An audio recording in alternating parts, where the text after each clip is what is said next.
যুক্তরাষ্ট্রের যুদ্ধ জাহাজগুলোকে আকাশে তেল দিয়ে থাকে একটা বিশাল দেহের বিমান, তেল রিফিউলিং যে বিমানটিকে আমরা বলে থাকি।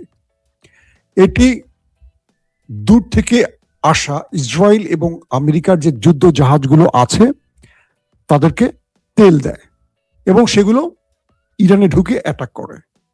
এরকম দুটো বা একটি তেল রিফিউলিং বিমানকে এবার এনেছিল আমেরিকা। কোত্থেকে এনেছিল? আমেরিকা থেকে উড়িয়ে এনেছিল মধ্যপ্রাচ্যে। এবার ইরাকে সেই রকম একটি বিশাল দেহের প্রায় কয়েক লক্ষ লিটার তেল থাকে এটার ভেতরে, এটিকে উড়িয়ে দিয়েছে। আমেরিকা বলছে এটি বিধ্বস্ত হয়েছে, কিন্তু ইরান দাবি করছে ইরাকে থাকা তাদের ইরানি মিলিশিয়ারা এটাকে খতম করে দিয়েছে। এটা প্রায় এটার মূল্য হিসেব করলে অনেক বেশি, 400 কোটি বা $4 কোটি এরকম একটি দাম ধরা হয়েছে এটার মূল্য। সবচেয়ে বড় জিনিস হলো এটা ধ্বংস হওয়া। ইরানের যে লাভটা হলো সেটা হলো এখন যুদ্ধ বিমানগুলো সঠিকভাবে আর কাজ করতে পারবে না। কারণ হলো যুদ্ধ বিমানগুলো যে লং ডিস্টেন্স থেকে বা দূরত্ব থেকে এসে তেল ভরবে আকাশে, এই সুবিধাটা এখন বন্ধ হয়ে যাবে। তার মানে এখন নিকট থেকে অ্যাটাক করতে হবে, অর্থাৎ খুব কাছাকাছি দেশ থেকে, ধরেন সৌদি আরব থেকে, আরব আমিরাত থেকে, ওমান থেকে, কাতার, কুয়েত থেকে। কিন্তু এই ঘাঁটিগুলো তো ইরান মোটামুটি লন্ডভন্ড করে ফেলেছে। তার মানে আমেরিকা এখন এই যে যুদ্ধ বিমানগুলো ব্যবহার করে ইরানে আক্রমণ করছে, এটা আমেরিকার জন্য এখন দারুণ ভোগান্তির শিকার হতে হবে। আক্রমণ এখন কবে আসবে? একটা দুর্দান্ত স্ট্র্যাটেজিক পয়েন্টে হিট করেছে এবার ইরান। 2 নম্বর যে বিষয়টি সেটি হলো ইরান দাবি করছে তারা মার্কিন সবচেয়ে বড় রণতরী। এখানে দুটো তথ্য আসছে, 2 রকম। একটি তথ্য বলছে আব্রাহাম লিঙ্কন, আরেকটি তথ্য বলছে জেরার্ড আর ফোর্ড, আরেকটি তথ্য বলছে দুটোই। এখন আপনারা প্রশ্ন করবেন আব্রাহাম লিঙ্কন না আর ফোর্ড কোনটা?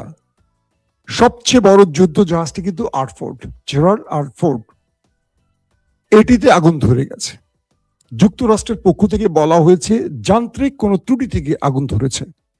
আর ইরানের আইআরজিসি বলছে যে তারা মিসাইল এবং ড্রোনের মাধ্যমে হিট করে এখানে এটাকে মোটামুটি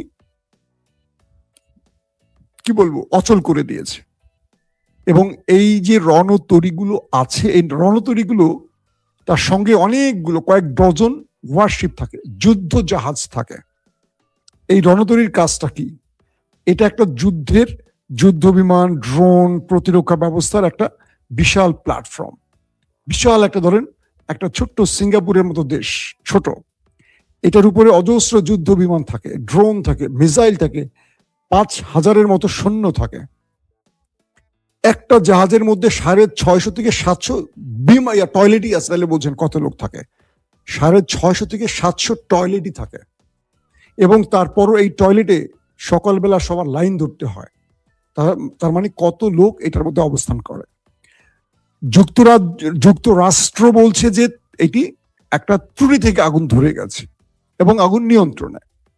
ইরান বলছে যে না, তারা এটার ভেতরে অ্যাটাক চালিয়েছে ড্রোন এবং মিসাইল দিয়ে, তারপর এটিকে প্রায় অর্ধেক ধ্বংস করে ফেলেছে এবং এটি ব্যবহারের অনুপযুক্ত হয়ে গেছে। আগুন ধরে এটার মোটামুটি অনেক কিছু পুড়ে গেছে এবং ওমান সাগর থেকে এটা পালিয়ে চলে গেছে অনেক দূরে।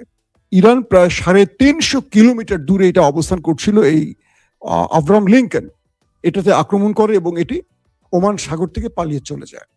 আরেকটি সোর্স বলছে, মার্কিন যে বক্তব্য পাওয়া গেছে সেটা হলো লোহিত সাগরে জেরার্ড আর ফোর্ডকে অ্যাটাক করা হয়েছে এবং এটাতে আগুন ধরে গেছে। যদি দুটোতেই আগুন ধরে যায় তাহলে তো কেল্লা ফতে ইরানের জন্য। আর যদি একটাতে ধরে বাকিটাও পালায় গেছে। এখন মার্কিন এই রণতরী এবং মার্কিন যুদ্ধ জাহাজগুলো ইরানের নিকট, ইরানের যে পাশে দেশ ওমান সেখানেও নেই, লোহিত সাগরও নেই। তারা পালাতে শুরু করছে আরো দূরবর্তী অঞ্চলে, যাতে ইরান তাদের খোঁজে আর না পায়। তার মানে এখানে একটা বড় রকম আঘাত পেয়ে গেল আমেরিকা। এগুলো আমেরিকার অহংকার।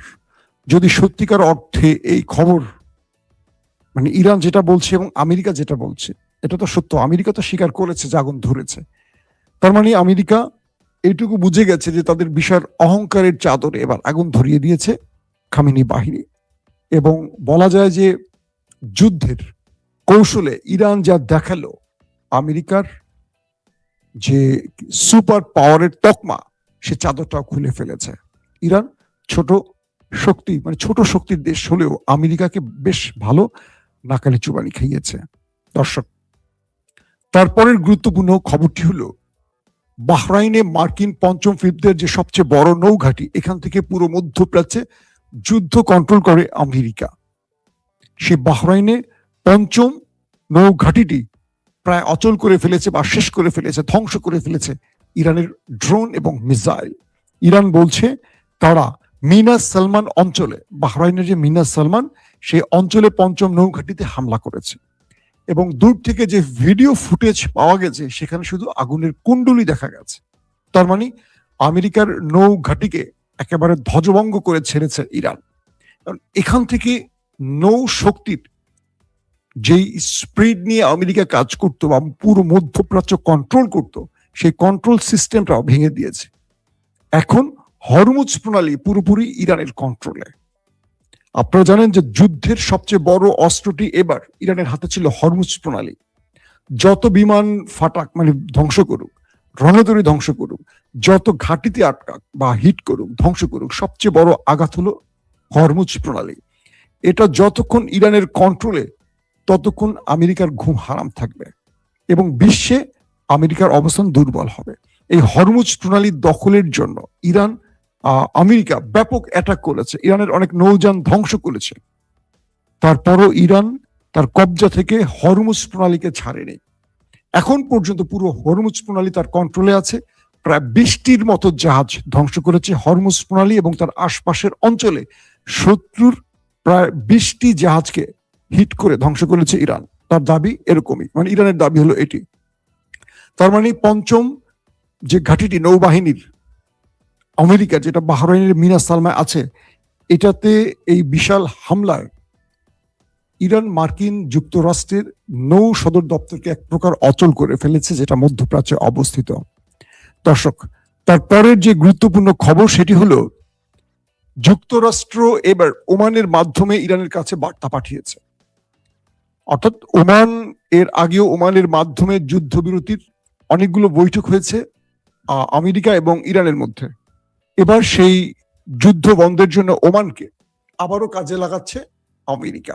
ডোনাল্ড ট্রাম্প তিনি ওমানকে বলেছে, তুমি ইরানের সাথে আলোচনা করো, আমরা যুদ্ধ বন্ধ করতে চাই, মানে যুদ্ধ বিরতি চাই, সিজফায়ার চাই। তো এই প্রস্তাবটি এসছে ওমানের হাত ধরে ইরানের যিনি পররাষ্ট্রমন্ত্রী আব্বাস আরাকচির কাছে। আব্বাস আরাকচি এই বিষয়ে কথা বলেছেন ইরানের যিনি নিরাপত্তা সেক্রেটারি বা সামরিক সেক্রেটারি আলী লারিজানির সাথে। আলী লারিজানি স্পষ্ট বলেছেন যুদ্ধ বন্ধ হবে না। যদি যুদ্ধ বন্ধ করতে চায় আমেরিকা, প্রথম শর্ত আমেরিকার জন্য, আমেরিকাকে মধ্যপ্রাচ্য থেকে গাট্টি গুট্টি গুছিয়ে চলে যেতে হবে। মধ্যপ্রাচ্য অর্থাৎ আরবের গালফ কান্ট্রিতে আমেরিকার যতগুলো ঘাঁটি আছে, একটা ঘাঁটি এখানে থাকতে পারবে না। যতক্ষণ ঘাঁটি থাকবে ততক্ষণ ইরান লড়াই চালাবে। মুস্তফা খামেনির পক্ষ থেকে স্টেটমেন্ট এসছে, তারা এই লড়াই ততক্ষণ করবে যতক্ষণ মানচিত্রে নেতাকাকুর দেশটি থাকবে। তার মানে ওই দেশটির নাম উল্লেখ করে বলেছেন যে নেতা সাহেবের দেশ যতক্ষণ থাকবে যুদ্ধ চলবে। মধ্যপ্রাচ্যে এই রাষ্ট্রের নাম নিশানা থাকবে না। এটা হয়তো বা কথার কথা, এটা দিয়ে তারা যুদ্ধ দীর্ঘ করবে। মূল কথা একটাই, সেটা হলো মধ্যপ্রাচ্য থেকে সমস্ত কিছু গুছিয়ে চলে যেতে হবে আমেরিকাকে। 2 নম্বর, ইরানের উপরে সকল নিষেধাজ্ঞা তুলে দিতে হবে। এ দুটো হলো প্রধান। যদি কোনোভাবে আমেরিকা রাজি হয় যে তারা মধ্যপ্রাচ্যে ঘাঁটি রাখবে না, তাহলে পুরো মধ্যপ্রাচ্য চলে যাবে ইরানের কন্ট্রোলে। ইসরায়েলের আর কোনো শক্তি থাকবে না। একমাত্র ইসরায়েলকে টিকিয়ে রাখার জন্য, একমাত্র ইসরায়েলকে মধ্যপ্রাচ্যের মোড়ল বানাবার জন্য আমেরিকা পুরো গালফ কান্ট্রিতে নিরাপত্তার নাম করে এই ঘাঁটিগুলো তৈরি করেছে। এগুলো সৌদি আরব, আরব আমিরাত, কাতার, কুয়েত, জর্দান, এই রাষ্ট্রগুলোকে রক্ষায় নয়। মনে হচ্ছে যে আরবকে রক্ষার জন্য আমেরিকা এখানে ঘাঁটি করেছে, বেসিক্যালি এটা নয়। তাদের মূল টার্গেটটা হলো ইসরায়েলকে মধ্যপ্রাচ্যে টিকিয়ে রাখতে হবে, কারণ চারদিকে আরবদের একটি রাষ্ট্র, মানে আরবরা, এবং আরবদের সাথে যুদ্ধ করে ইসরায়েল নামক রাষ্ট্রটি প্রতিষ্ঠিত হয়েছে।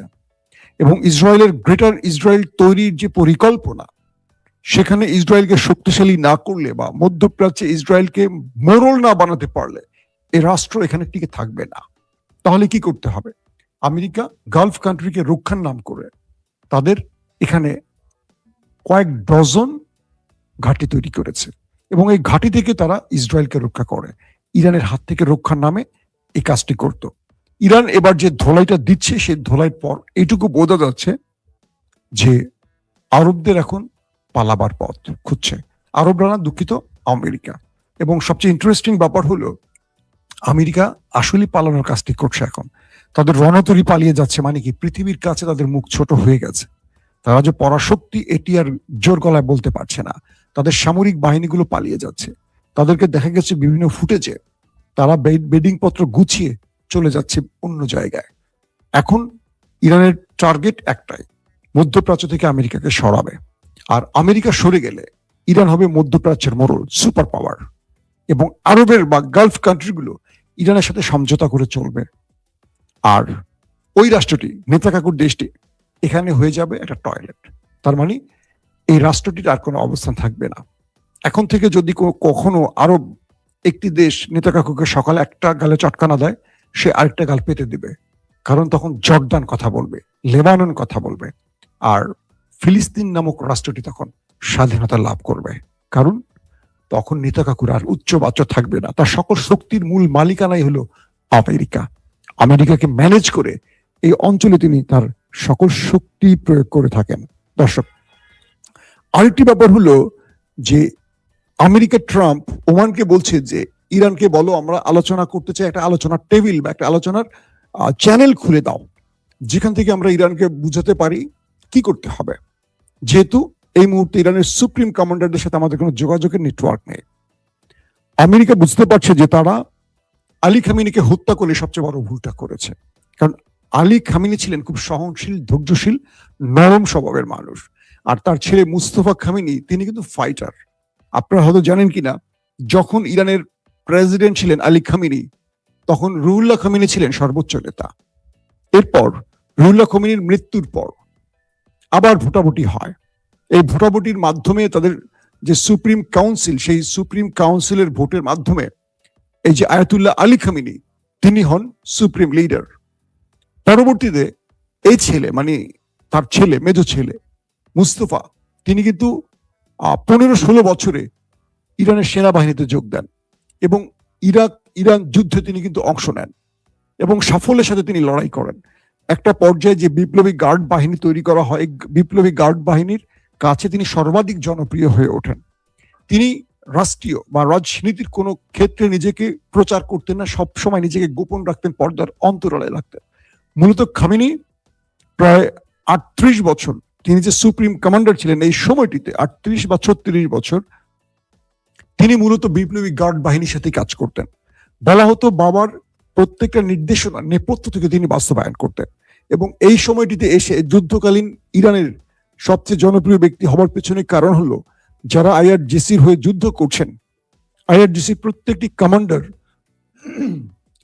সুপ্রিম লিডার হিসেবে তারা মুস্তফাকে চেয়েছেন এবং মুস্তফা ক্ষমতায় বসেই হামলা দ্বিগুণ করে দিয়েছেন। এটা হলো আমেরিকা এবং নেতাকাকুর রাষ্ট্রের জন্য সবচেয়ে টেনশনের কারণ। কোনোভাবেই তারা এখন ইরানের কোনো চ্যানেলে কথা বলতে পারছেন না, কারণ ইরানের প্রেসিডেন্ট যিনি আছেন মাসুদ পেজেশকিয়ান, তিনি কিন্তু নির্বাহী, মানে রাষ্ট্র পরিচালনার দায়িত্ব থাকলেও সেনাবাহিনীর কোনো কন্ট্রোল তার কাছে নেই। পুরো কন্ট্রোলটি হলো